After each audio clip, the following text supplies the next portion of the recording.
প্রিয় রাসূল সাল্লাল্লাহু আলাইহি সাল্লাম, কাফেররা ঈমান আনে না, নিদর্শন দেখতে চায়। আমি যদি তাদের কাছে সরাসরি আকাশ থেকে ফেরেশতা পাঠাই, আর মৃত ব্যক্তিরা যদি তাদের সাথে কবর থেকে উঠে কথাও বলে, আর তারা যা কিছু দেখতে চায় সব যদি তাদের সামনে উপস্থিত করে দেই, আল্লাহ যাদেরকে চান তারা ছাড়া বাকিরা ঈমান আনবে না। কথা বুঝতে? তার কারণ কাফেরেরা যত নিদর্শন দেখতে চেয়েছে, ওই সব নিদর্শনের চেয়ে সেরা নিদর্শন আল্লাহর কোরআন। সেই কোরআন শুনে, কোরআন দেখে যারা ঈমান আনে নাই, কোন নিদর্শন দেখে তারা ঈমান আনবে না। আল্লাহ সুবহানাহু ওয়া তাআলা কোরআনুল কারীমে অবিশ্বাসী কাফির মুশরিক বেঈমান যারা সত্যকে জানার পরে, বুঝার পরে, সত্যর পরিচয় পাওয়ার পরও তা গ্রহণ করেনি, সেসব অবিশ্বাসী কাফের মুশরিক বেঈমানদের প্রসঙ্গে বলেন, ওয়ায়াকুলুল লাযীনা কাফারু লাউলা উনজিলা আলাইহি আয়াতুম মির রাব্বিহ। যারা কুফরি করেছে কাফের, তারা বলে মুহাম্মদ সাল্লাল্লাহু আলাইহি ওয়াসাল্লামের নিকট যদি কোনো আয়াত, কোনো নিদর্শন আসত। কোনো নিদর্শন আসে না কেন? তা আল্লাহ বলেন, কুল ইন্নাল্লাহা ইউদিল্লু মান ইয়াশাউ ওয়া ইয়াহদি ইলাইহি মান আনাব। মুহাম্মদ সাল্লাল্লাহু আলাইহি ওয়াসাল্লাম, তাদের জবাবে আপনি বলে দিন, নিশ্চয় আল্লাহ যাকে ইচ্ছা তাকে আপন রহমত থেকে দূরে সরিয়ে দেন, তখন সে পথভ্রষ্ট হয়ে যায়। ওয়া ইয়াহদি ইলাইহি মান আনাব, আর যে বিনয়ের সাথে আল্লাহর দিকে এগিয়ে আসে, আল্লাহ তাকে হেদায়েত দান করে।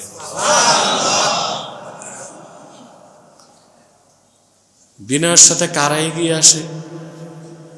আল্লাযীনা আমানু ওয়া তাতমাইন্নু কুলুবুহুম বিযিকরিল্লাহ। যারা ঈমান এনেছে এবং আল্লাহর জিকিরে যাদের অন্তরসমূহ প্রশান্ত হয়। আলা বিযিকরিল্লাহি তাতমাইন্নুল কুলুব। সাবধান, নিশ্চয় আল্লাহর জিকিরেই একমাত্র মানুষের অন্তরসমূহ প্রশান্ত হয়। সুবহানাল্লাহ। আল্লাহর পক্ষ থেকে সর্বশ্রেষ্ঠ নিদর্শন ছিল তার হাবিব মুহাম্মদ সাল্লাল্লাহু আলাইহি ওয়াসাল্লামের নিকট 30 পারা কোরআন। এর চেয়ে বড় কোনো নিদর্শন আর কিছু হতে পারে না। কোরআন কারীমের অকাট্য দলিল প্রমাণ উপস্থাপনের পরে কাফের মুশরিক বেঈমান অবিশ্বাসীদের মিথ্যার দেয়াল আর প্রাচীরগুলো ভেঙে চুরমার হয়ে গেল। কোরআন শরীফকে চ্যালেঞ্জ করার ক্ষমতা তারা হারিয়ে ফেলল। এক সময় তারা বলতো কোরআন এটা আল্লাহ রসুলের তৈরি করা। আল্লাহর পক্ষ থেকে একাধিকবার চ্যালেঞ্জ এসেছে, কোরআনটা আল্লাহর পক্ষ থেকে।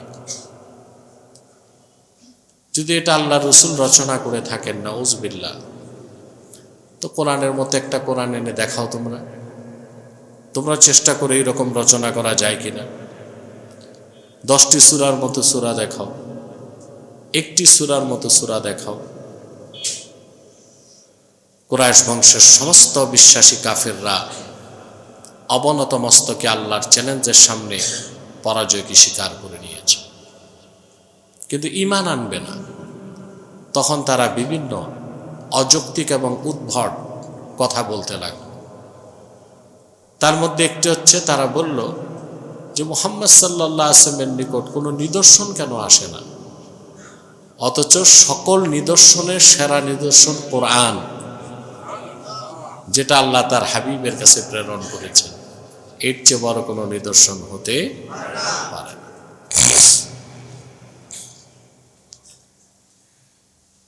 আল্লাহ তাআলা তখন তার হাবিবকে বললেন, মূলত তারা হেদায়েত আনবে না। ওরা তো একটা নিদর্শন দেখলে বলবে আরেকটা দেখব। আরেকটা দেখলে বলবো আরেকটা দেখব। এটা হচ্ছে ঈমান না আনার অজুহাত। ঈমান না আনার অজুহাত। আল্লাহ তাআলা বলেছেন, যাদের ব্যাপারে আল্লাহ নির্ধারণ করে দিয়েছেন ঈমানের সৌভাগ্য তারা লাভ করবে না, হাজারো নিদর্শন দেখেও তারা ঈমান আনবে না।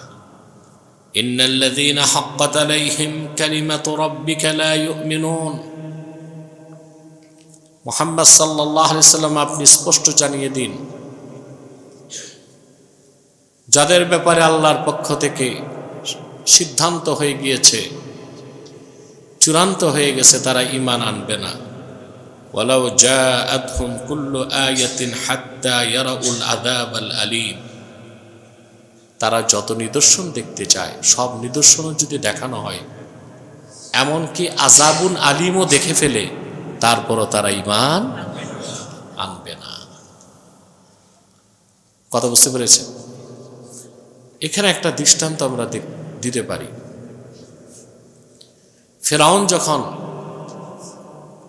মুসা আলাইহিস সালাম আর বনী ইসরাইলকে ধাওয়া করল, হযরত মুসা বনী ইসরাইলকে নিয়ে বাহর কাল জুমের প্রান্তে এসে থামলেন।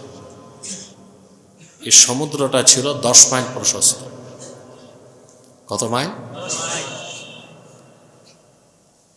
কোন কোন তাফসীরকারক লিখেন, মুসা আলাইহিস সালামের সাথে একজন দুইজন নয়, শুধু যুবকের সংখ্যা ছিল 6 লাখ।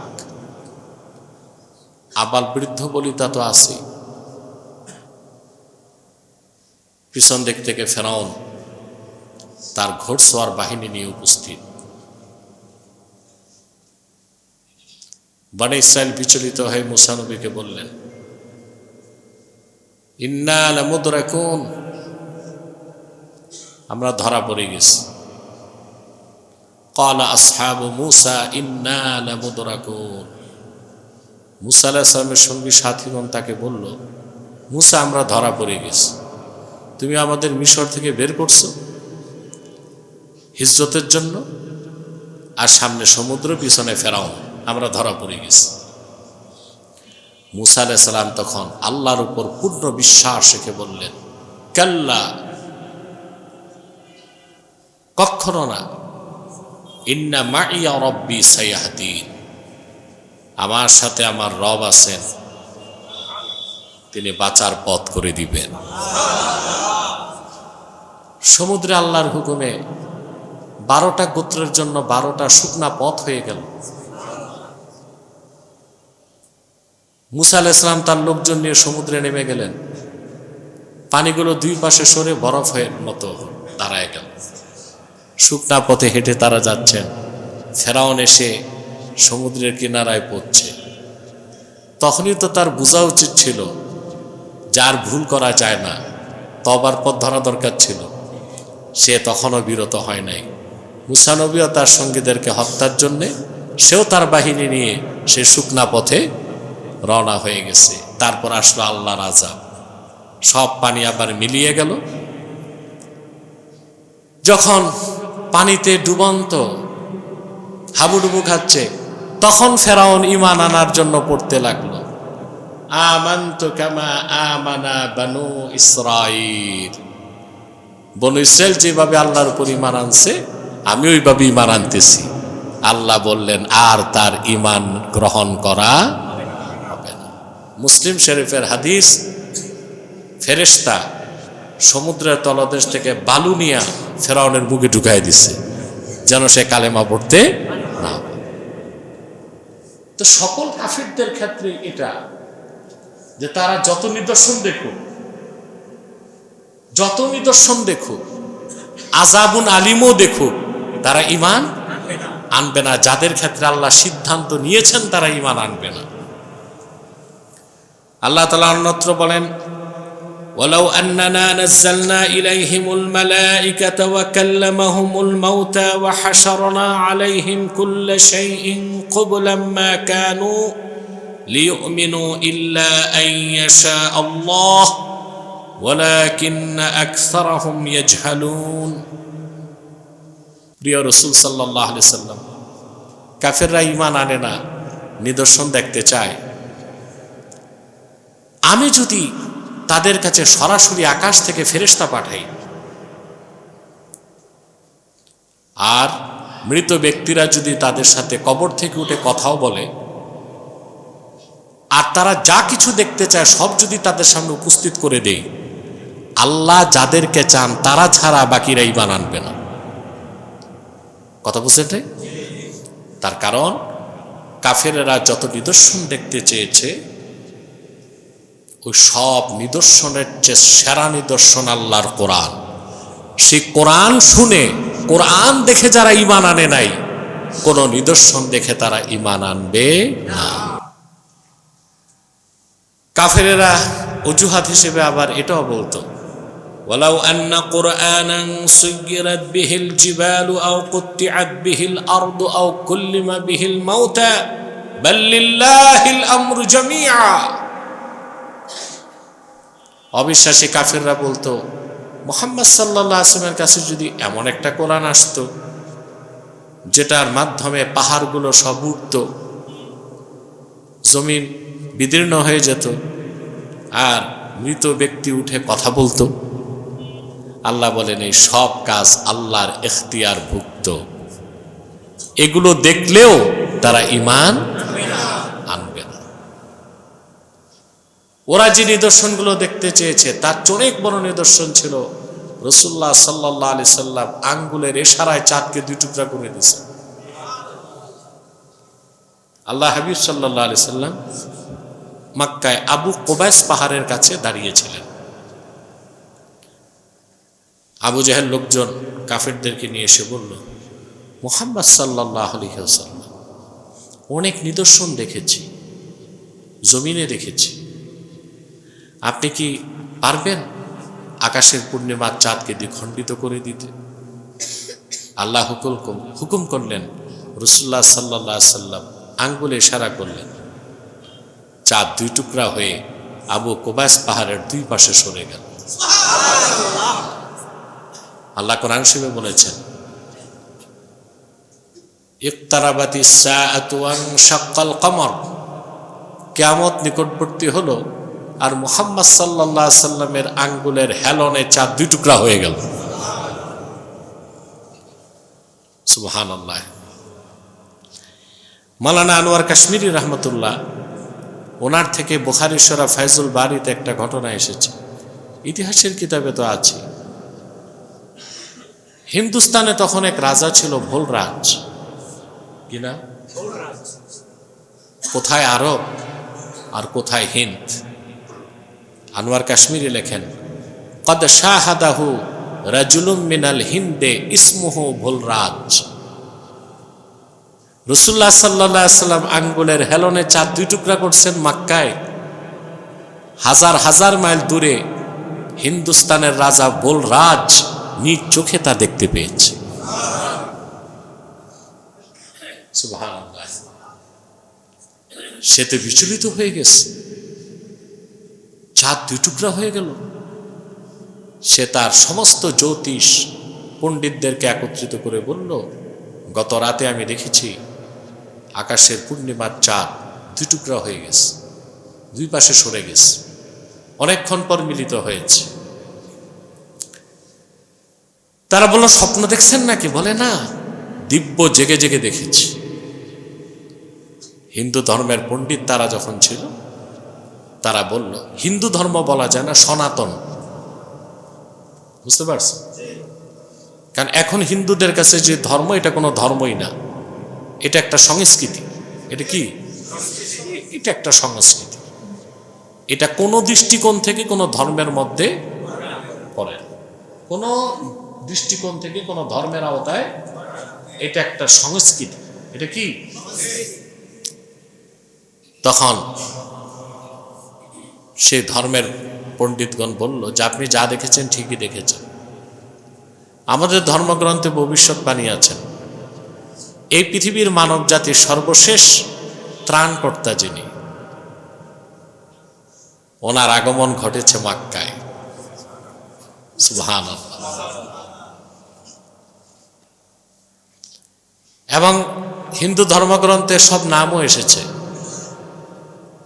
ওনার পিতার নাম বিষ্ণু ভগত, এটার আরবি হচ্ছে আব্দুল্লাহ।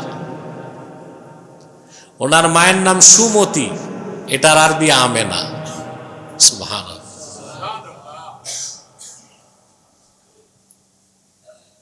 আর আল্লাহর হাবিব মুহাম্মদ সাল্লাল্লাহু আলাইহি ওয়াসাল্লামের নাম সরাসরি হিন্দু ধর্মের প্রাচীন ধর্মগ্রন্থে বর্ণিত হয়েছে। তো তারা বাদশাকে বলল যে মুহাম্মদ সাল্লাল্লাহু আলাইহি ওয়াসাল্লামের আগমন হয়েছে, আমাদের ধর্মগ্রন্থে লেখা আছে অবিশ্বাসীরা ওনাকে যখন চ্যালেঞ্জ করবে, চ্যালেঞ্জের জবাবে তিনি চাঁদকে 2 টুকরা করবেন। গত রাতে মক্কায় সেই ঘটনা ঘটেছে, আর আপনি সেই সৌভাগ্যবান যে চোখে তা দেখতে পেয়েছেন। সুবহানাল্লাহ। কথা বুঝতেছেন?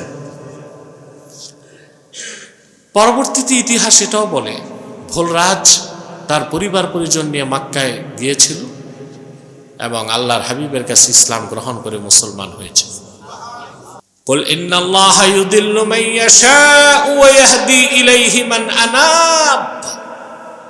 প্রিয় হাবিব মুহাম্মদ সাল্লাল্লাহু আলাইহি সাল্লাম, আপনি বলে দিন আল্লাহ যাকে ইচ্ছা তাকে, শাব্দিক অর্থ হয় পথভ্রষ্ট করেন। এখন নাস্তিকরা বলতে পারেন আল্লাহ যদি পথভ্রষ্ট করেন তা আমরা আর হেদায়েত পাবো কেমন? হ্যাঁ, এটা ব্যাখ্যা হচ্ছে আল্লাহ যখন কারো উপর অসন্তুষ্ট হন, আপন রহমত থেকে তাকে সরায় দেন, তখন সে পথভ্রষ্ট হয়ে যায়। ওয়া ইয়াহদি ইলাইহি মান আনাব। আর যে আল্লাহর দিকে বিনয়ের সাথে এগিয়ে আসে, আল্লাহ তাকে হেদায়েত করেন। সুবহানাল্লাহ। হেদায়েত হচ্ছে 2 প্রকার। কয় প্রকার? খুব মনোযোগ দিয়ে শোনেন। একটা হচ্ছে ইরাআতুত তারিক, পথ দেখায় দেওয়া। কি? এটা সত্যের পথ, জান্নাতের পথ, বেহেশতের পথ। পূর্বে যত পয়গম্বর এসেছেন তারা এই হেদায়েতের কাজটা করতেন, পথ দেখায় দিতেন। এটা সত্যের পথ, এটা জান্নাতের পথ। বুঝেন নাই? চূড়ান্ত হেদায়েত নিয়ে আল্লাহর হাবিব মুহাম্মদ সাল্লাল্লাহু আলাইহি ওয়াসাল্লাম ১৫০০ বছর আগে আসলেন। তিনি যে পথ ও মত রেখে গেলেন সেটাই হেদায়েতের চূড়ান্ত পথ। আর রাসূলুল্লাহ সাল্লাল্লাহু আলাইহি ওয়াসাল্লাম দিন পরিপূর্ণ হওয়ার পর 30 পারা কোরআন রেখে গেলেন। এই কোরআন কিয়ামত তক পথ দেখাবে। এটা হেদায়েতের পথ, এটা জান্নাতের পথ, এটা সত্যের পথ। বলুন সুবহানাল্লাহ। এটা ইরাআতুত তারিক। আরেকটা হচ্ছে ইসাল ইলাল মাতলুব। পথ চিনা এক জিনিস, আর সেই পথে চলতে পারা আরেক জিনিস। পথ চিনা এক জিনিস, পথ পাওয়া,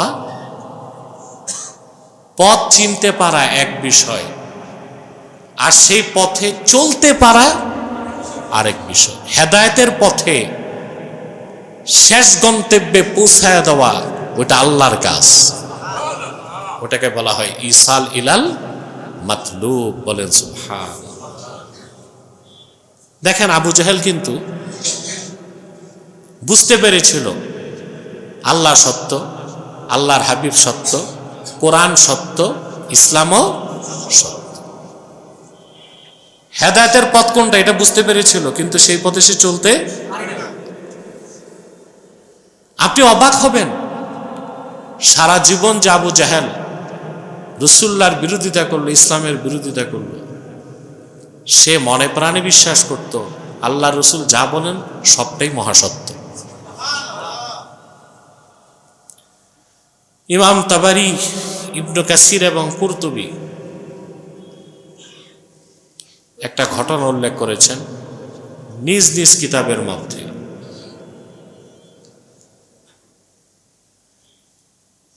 আখনাস ইবনে শরীক, সে কুরাইশদের একজন বুদ্ধিজীবী ছিল, শিক্ষিত মানুষ, কিন্তু ছিল কাফের।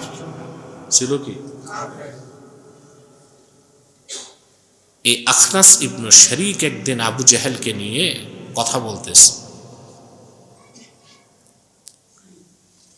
আখনাস ইবনে শারিক আবু জেহেলকে বলল, আবু জেহেল, ইয়া আবাল হাকাম, আখবিরনি আন মুহাম্মদ সাল্লাল্লাহু আলাইহি ওয়াসাল্লাম আসাদিকুন হুয়া আম কাযিব। আবু জেহেল, তুমি সত্য করে বলো তো, মুহাম্মদ সাল্লাল্লাহু আলাইহি সাল্লাম যা বলেন তা কি সত্য? আবু জেহেল তখন কি বলছে জানেন? সারাটা জীবন রাসূলুল্লাহর বিরোধিতা করছে যে।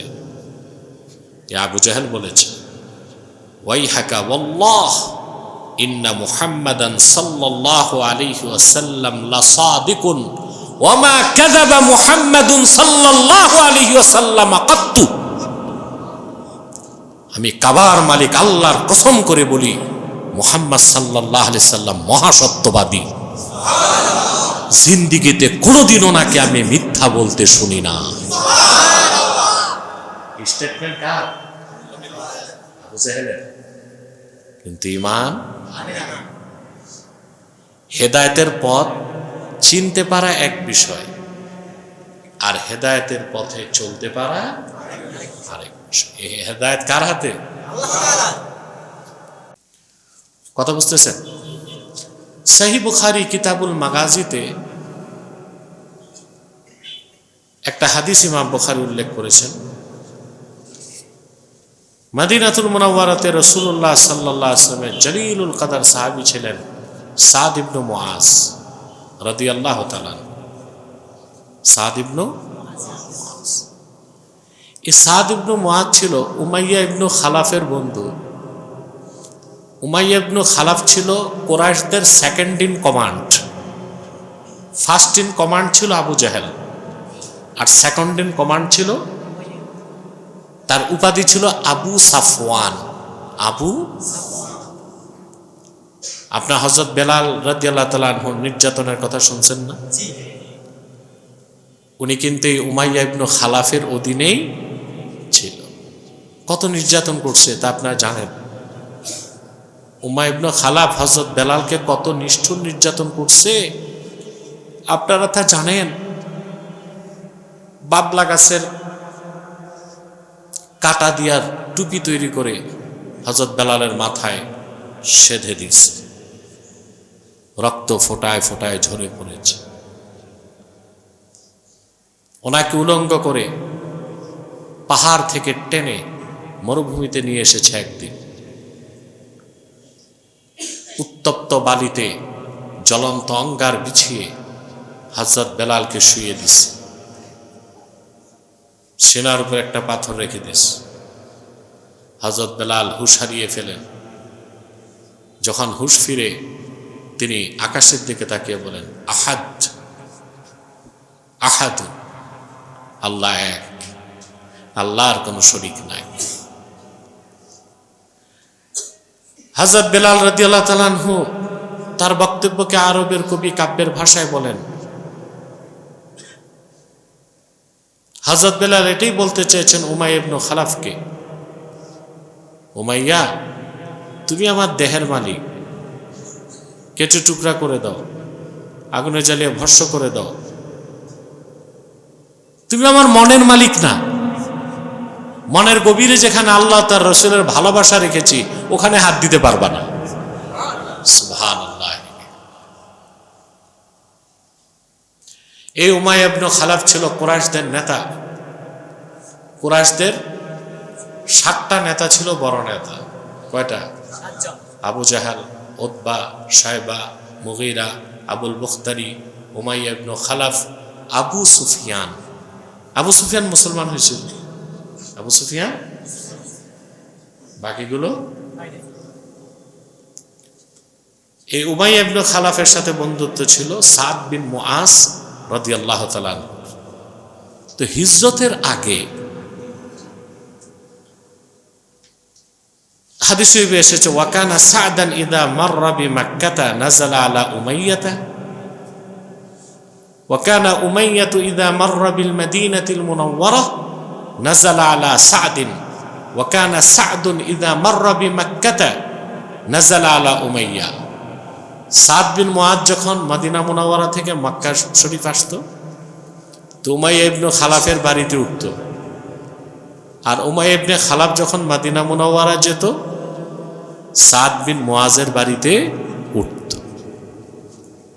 আল্লাহ রাসূল সাল্লাল্লাহু আলাইহি ওয়াসাল্লাম হিজরত করে যখন মদিনা মুনাওয়ারাতে চলে গেলেন, সাহাবায়ে কেরাম চলে গেলেন, এখন দেখা গেল মক্কা থেকে কেউ মদিনা মুনাওয়ারা যায় না, মদিনা মুনাওয়ারা থেকে কেউ মক্কা মুকাররমায় আসে না প্রাথমিক অবস্থায়।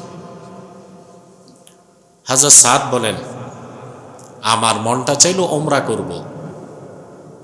তা হযরত সাদ আসলেন মক্কায়, এসে উঠছেন তার বন্ধু উমাইয়া ইবনে খালাফের বাড়িতে, বুঝলেন? তো উমাইয়া ইবনে খালাফকে সে বলল, উনজুর লি সাআতা খালওয়াতিন লাআল্লি আন আতুফা বিল বাইত। উমাইয়া ইবনে খালাফকে সাদ বিন মুআজ বলল যে, সাদ, উমাইয়া, আমি ওমরা করব, কাবাগর তওয়াফ করব, আমার জন্য একটা নিরিবিলি সময় বের করো, যেন আমি চুপচাপ কাবাগর তওয়াফ করে মদিনা মুনাওয়ারায় চলে যেতে পারি। উদ্দেশ্য আবু জেহেল ও অন্য কাফেররা যেন না দেখে। কথা বুঝতেছে? তো ঠিক দুপুর বেলা সাদ বিন মুআজ আর উমাইয়া ইবনে খালাফ কাবাগর তওয়াফ করতে বেরিয়েছে। বের হই দেখে শয়তান আবু জেহেল দাঁড়ায় আছে।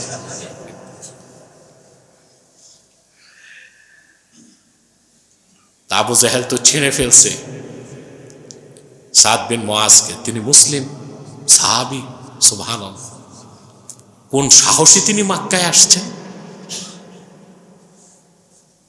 তো সে উমাইয়া ইবনে খালাফকে ডেকে বলতেছে, ইয়া আবা সাফওয়ান মান হাযা মাআক। উমাইয়া ইবনে খালাফের নাম উপাধি কি ছিল? আবু সাফওয়ান। আপনার কথা বুঝেন? শুনতেছেন?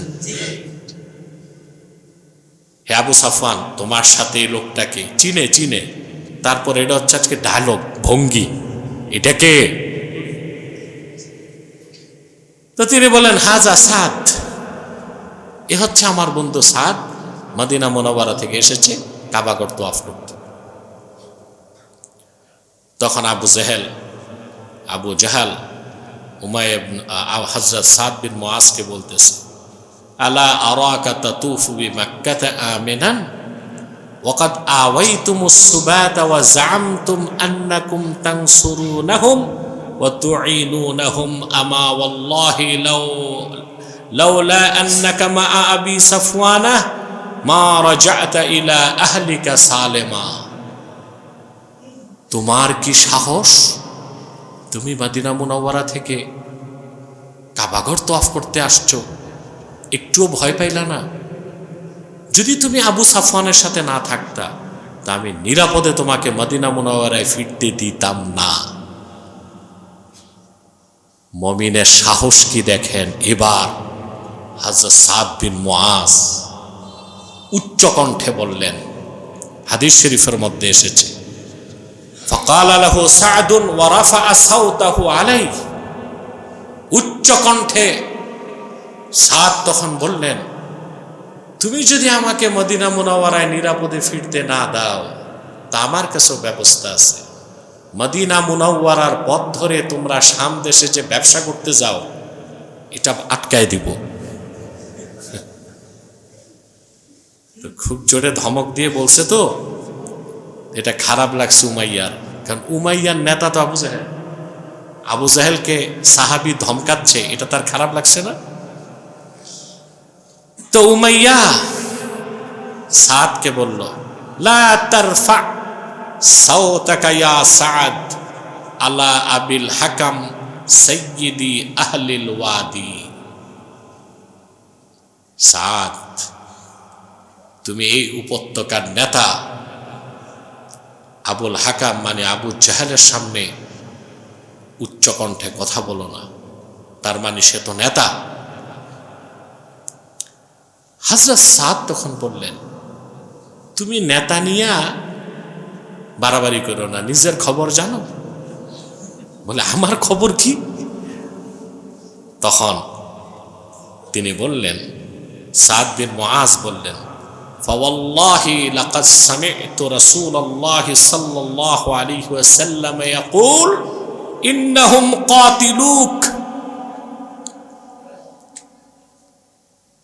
আমি আল্লাহ রাসূল সাল্লাল্লাহু আলাইহি ওয়াসাল্লামের নূরের জবান থেকে নিজের দুই কানে শুনেছি, আল্লাহর হাবিব সাল্লাল্লাহু আলাইহি ওয়াসাল্লাম বলেছেন তোমাকে করা হবে, সাহাবায়ে কেরাম তোমাকে হত্যা করবেন।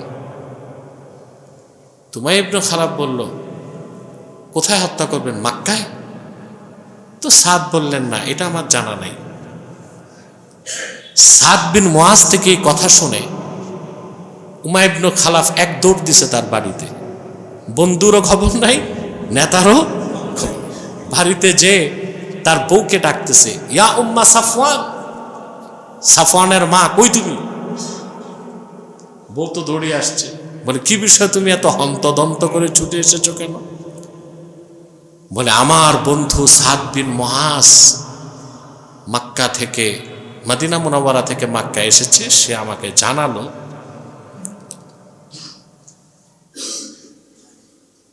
ক্বালা জামা আন্না মুহাম্মাদান সাল্লাল্লাহু আলাইহি ওয়াসাল্লাম আখবারাহুম আন্নাহুম কাতিলিয়্যাহ। সাদ বলল, আল্লাহর নবী মুহাম্মদ সাল্লাল্লাহু আলাইহি ওয়াসাল্লাম তাদেরকে সংবাদ দিয়েছেন যে আমাকে হত্যা করা হবে। তো একই প্রশ্ন তার বউ করছে, কোথায়? মক্কায়? তো সে বলতেছে না, এটা সে বলতে পারে না। তখন এই আবু সাফওয়ান বলল, বউকে বলতেছে, তুমি সাক্ষী থাকো, ওয়াল্লাহি লা আখরুজু মিন মক্কা, আল্লাহর কসম আমি আর মক্কার বাইরে যাব না। আরে মিয়া, ভয় তো না, ঈমান আনে নাই, কিন্তু আল্লাহর রাসূল যা বলতেন তা মহাসত্য। কি বিশ্বাস ছিল, কি ইয়াকিন ছিল। কিছুদিন পর বদর যুদ্ধের ঘোষণা, আর আবু জেহেল বাড়ি বাড়ি যে রিক্রুট করতেছে কারা বদর যুদ্ধে যাবে। আসছে আবু সাফওয়ানের কাছে, এসে বলে বদরে যেতে হবে। এখন আবু সাফওয়ান আর মনের কথা বলে না, উমাইয়া ইবনে খালাফ বলে না, আমার সমস্যা আছে, আমি যুদ্ধে যেতে পারবো। আবু জাহেলের পীড়া পিড়িতে রাজি হয়ে গেছে।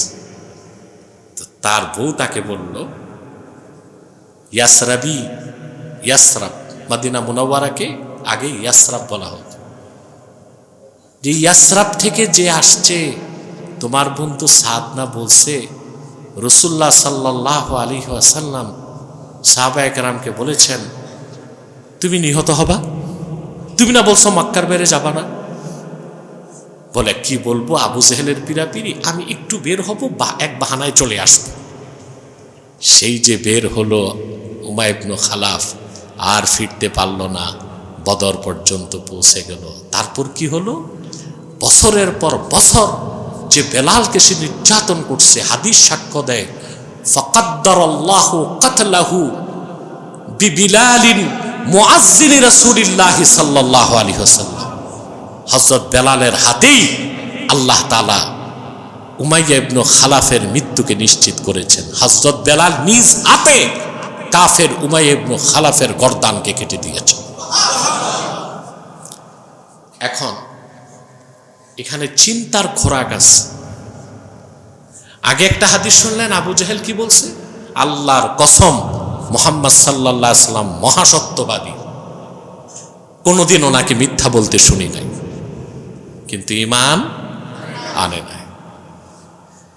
বুখারী শরীফের এই রাওয়ায়াত থেকে দেখলেন উমাইয়া ইবনে খালাফ, আল্লাহ রাসূল মুহাম্মদ সাল্লাল্লাহু আলাইহি ওয়াসাল্লাম যা বলেন তা মহাসত্য, এটা বিশ্বাস করছে কিনা, কিন্তু ঈমান। হেদায়েত কার হাতে? কুল ইন্নাল্লাহা ইউদিল্লু মান ইয়াশাউ ওয়া ইয়াহদি ইলাইহি মান আনাব। আল্লাহ যাকে ইচ্ছা তাকে পথভ্রষ্ট করেন, আর বিনয়ের সাথে যে এগিয়ে আসে আল্লাহ তারে হেদায়েত করে সফলতার শীর্ষ সোপানে পৌঁছায় দেন। বুঝতে পেরেছেন? হেদায়েত কার হাতে?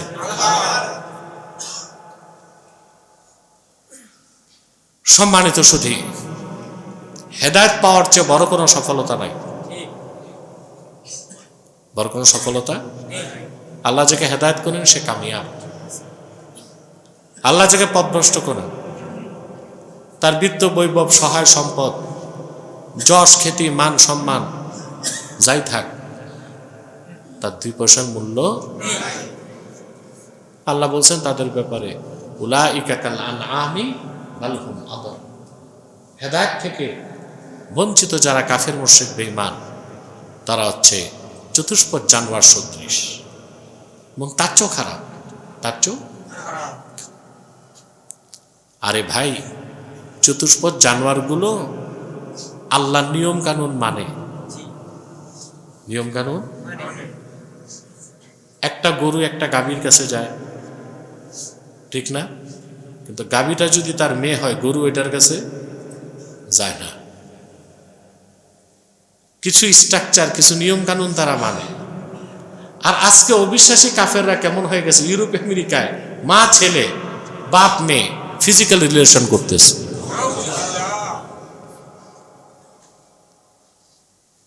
এই বদ অভ্যাসটা প্রাণী জগতের মধ্যে শুধু শুয়োরের আছে। কিসের? শুয়োর কোনো নিয়ম মানে না, অবাধ যাতায়াত করে, কোনো নিয়ম কানুন মানে। তো পশ্চিমারা তো শুয়োরের গোশত বেশি খায়, এই জন্য শুয়োরের কুপ্রভাবটা তাদের খাসলতে পড়ছে, বুঝলেন না?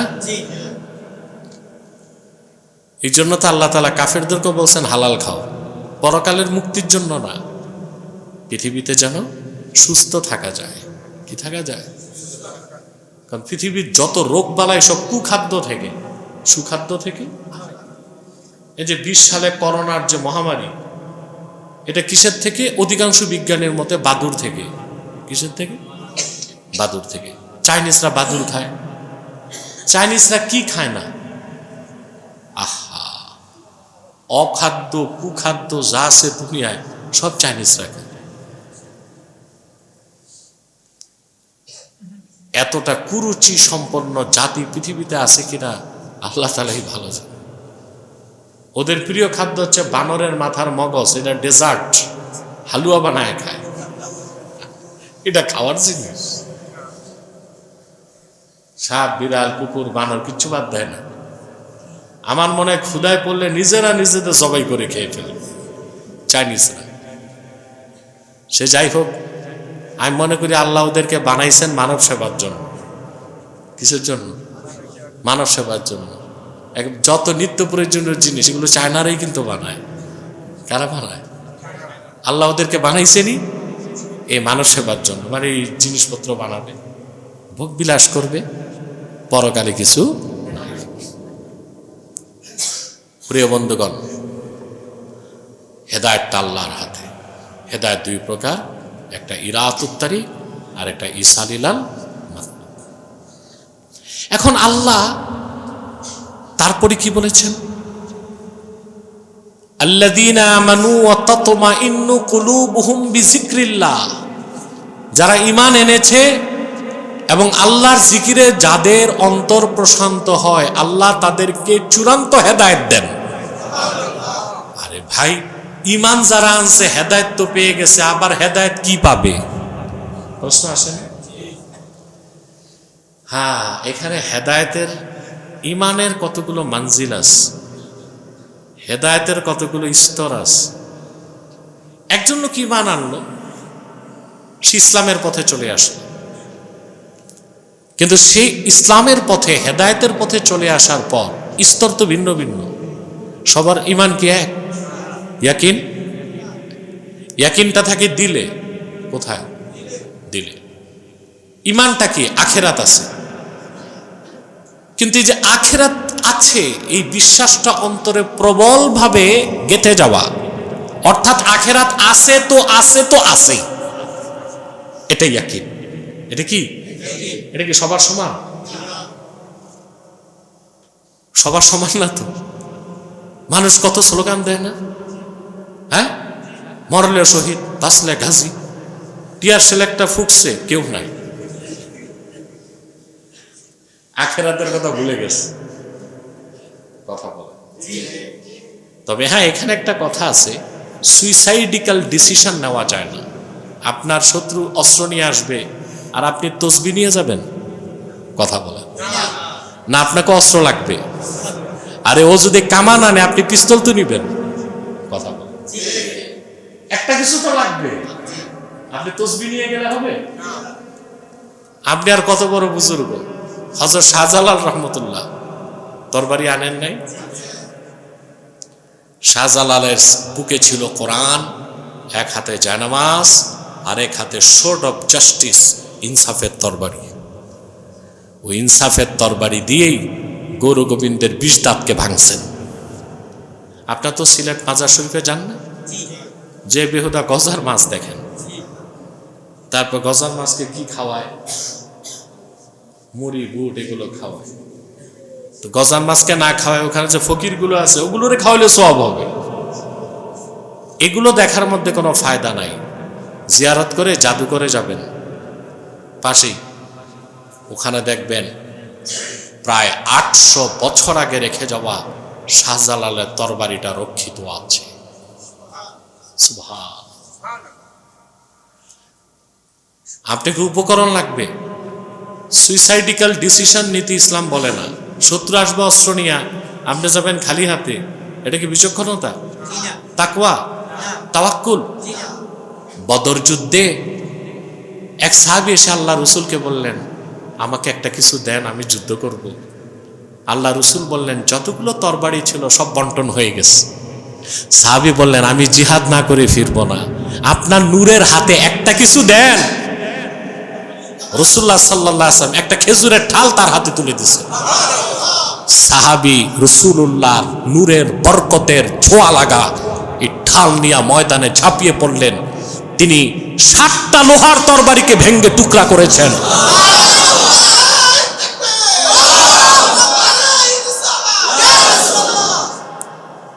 শহীদ হন নাই, গাজী হয়ে ফিরে এসেছে। খতিব কাস্তালানী লেখেন, হযরত মুয়াবিয়া রাদিয়াল্লাহু তাআলা আনহু শাসনামল পর্যন্ত তা সুরক্ষিত ছিল। খালি হাতে চলবে না। তো এই যে বলছিলাম, বাঁচলে গাজী, মরলে শহীদ, ঠুস সব ফুস।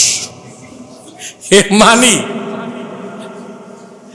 আখিরাতের বিশ্বাস আছে, কিন্তু যতটুক থাকা দরকার ততটুক নাই। ওইটাই ইয়াকিন। ওটা কি? ইয়াকিন। ইব্রাহিম আলাইহিস সালাম একদিন আল্লাহকে বললেন, রব্বি, সূরা বাকারা 260 নম্বর আয়াতে আল্লাহ বলেন এই কথা। তিনি বলছেন, রব্বি আরিনি কাইফা তুহইল মাউতা। আয় আল্লাহ, আমার তুমি চোখে দেখায় দাও কিভাবে তুমি মৃতকে জিন্দা করো। ইব্রাহিম আলাইহিস সালাম কি বিশ্বাস করতেন না? আল্লাহ মৃতকে জিন্দা করতে পারেন, এই বিশ্বাসটা ইব্রাহিম আলাইহিস সালামের ছিল কিনা? আবার কি দেখতে চাইছেন? কেন? আল্লাহ জিজ্ঞেস করছেন, আওয়ালাম তুমিন, তুমি কি বিশ্বাস করো না?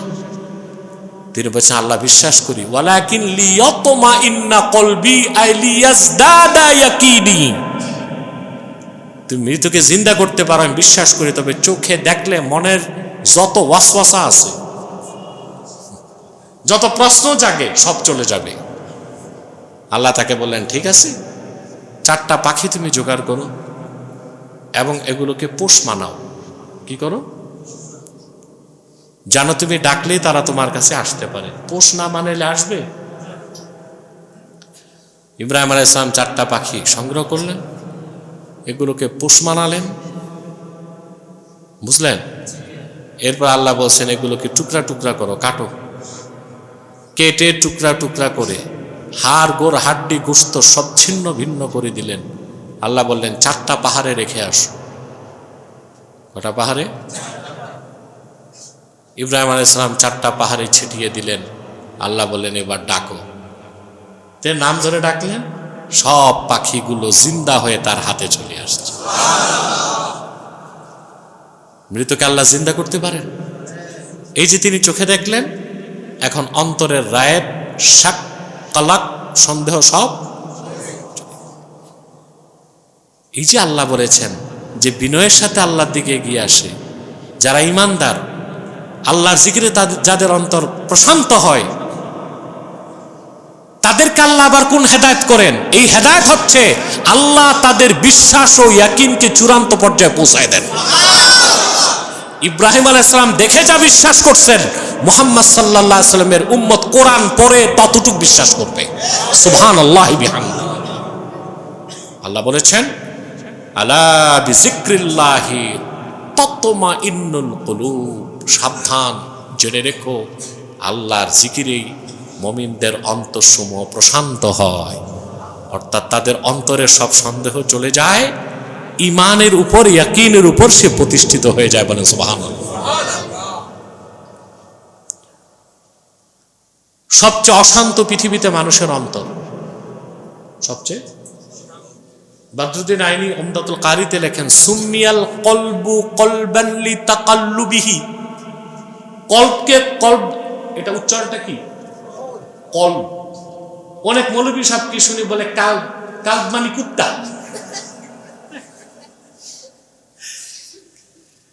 অর্থগত পার্থক্য হয়ে যায়, উচ্চারণটা কি হবে?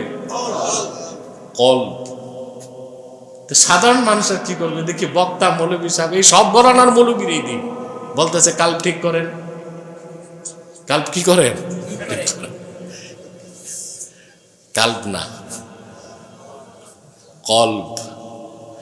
কথা বুঝতে পারছেন তো? এই যে কল্পকে কল্প বলা হয় কেন? এটা এক জায়গায় থাকে না, ঘোরাঘুরি করে। আর আমার মনে হয় মহিলাদের কল্প বেশি অস্থির নাকি? একটা শাড়ি দিবেন, এটা 3 দিন পরার পর এটা আর ভালো লাগে না, আরেকটা এটা ভালো না, ওইটা। মহিলাদের এই এক অভ্যাস আছে। এই জন্য দোকানে, মার্কেটে, বাজারে ব্যবসায়ীরা চায় পুরুষরা মার্কেটে না আসুক, মহিলারা আসুক। এদেরকে বোকাশোকা বানায়া এই ব্যবসা ভালো মতো করা যায়, বুঝলেন না? ফান্ডটা একটা খাওয়াই দিলে মহিলা মনে করে কি আদরটা করছে আমার ভাই। 700 টাকারটা 3000 টাকা। সবচেয়ে অস্থির মানুষের অন্তর। এটা স্থির হয় শুধু আল্লাহর জিকিরে। এখন জিকির কি? নামাজ, এটাও জিকির। হজ করাও জিকির, তোয়াফ করাও জিকির। আল্লাহ প্রত্যেকটা জিনিসকে জিকির বলছেন। সালাতকে আল্লাহ জিকির বলছেন। কি বলছেন? ওয়ালা যিকরুল্লাহি আকবার ওয়াল্লাহু ইয়ালামু মা তাসনাউন। আল্লাহর জিকির সবচেয়ে বড়। এখানে জিকির হচ্ছে সালাত। জিকির কি? আহকামে শারঈয়া, ইসলামের বিধানকে আল্লাহ জিকির বলছেন। ইন্নামাল মুমিনুনা আল্লাযীনা ইযা যুকিরাল্লাহু ওয়াজিলাত কুলুবুহুম ওয়া ইযা তুলিয়াত আলাইহিম আয়াতুহু যাদাতহুম ঈমানাও ওয়া আলা রাব্বিহিম ইয়াতাওয়াক্কালুন। ইযা যুকিরাল্লাহু ওয়াজিলাত কুলুবুহুম, যখন তাদের সামনে, মুমিনদের সামনে আল্লাহর জিকির হয়, তাদের অন্তরগুলো নরম হয়ে যায়, ভীত সন্ত্রস্ত হয়ে যায়। এখানে জিকির মানে আহকামে শারঈয়া, আল্লাহর বিধান যখন মুমিনরা শোনে, আল্লাহর বিধান মানার জন্য তাদের অন্তর প্রস্তুত হয়ে যায়।